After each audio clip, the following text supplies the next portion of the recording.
അപ്പോൾ കാറിലെ ഡ്രൈവർ പെട്ടെന്നൊരു പാട്ട് വന്നു, ചിന്ന ചിന്ന ആസൈ ചിറകടിക്കുമാസൈ എന്നുള്ള പാട്ട്.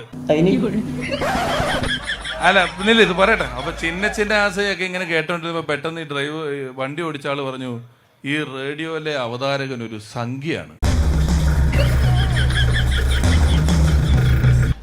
നിങ്ങൾക്കറിയാമോ, ഞങ്ങള് ചിഹ്നത്തിനെ പറ്റി വലിയ ആശങ്കയിലിരിക്കുകയാണ്.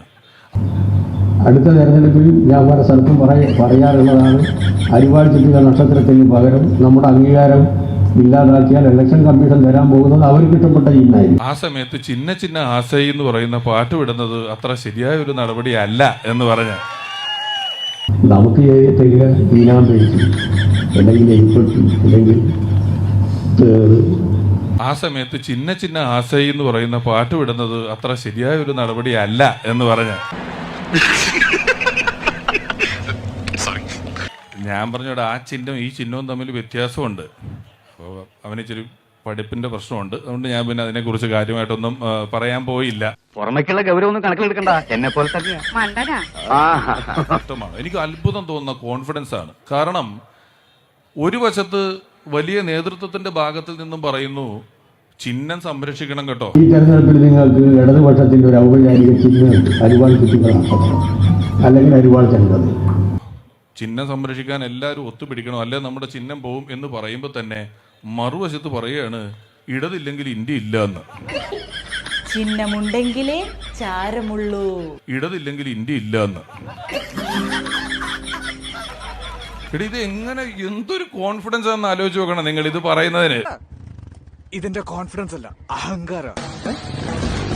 വേണ്ട, ഞാൻ ചോദിച്ചു എന്തിനാണ് നിങ്ങൾ നിൽക്കുന്നത്? അപ്പൊ ഞങ്ങൾ ഭരണഘടന സംരക്ഷിക്കാൻ നിൽക്കുകയാണ്. എന്നിട്ട് ഇവൻ അപ്പൊ തന്നെ ചോദിച്ചു രാഹുൽ ഗാന്ധി എന്തിനാണ് വയനാട് വന്ന് മത്സരിക്കുന്നത്?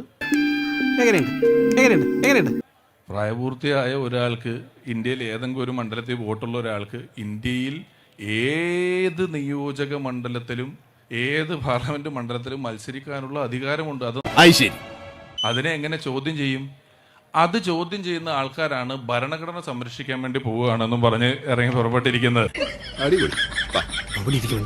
ഒരു ഉദാഹരണം കൂടെ പറഞ്ഞുതരാം, നോക്കൂ. ഇപ്പോ വല്ല ബോംബ് ഉണ്ടാക്കുമ്പോൾ പൊട്ടിപ്പോകുന്നു, വല്ല പ്രശ്നം ഉണ്ടാകും.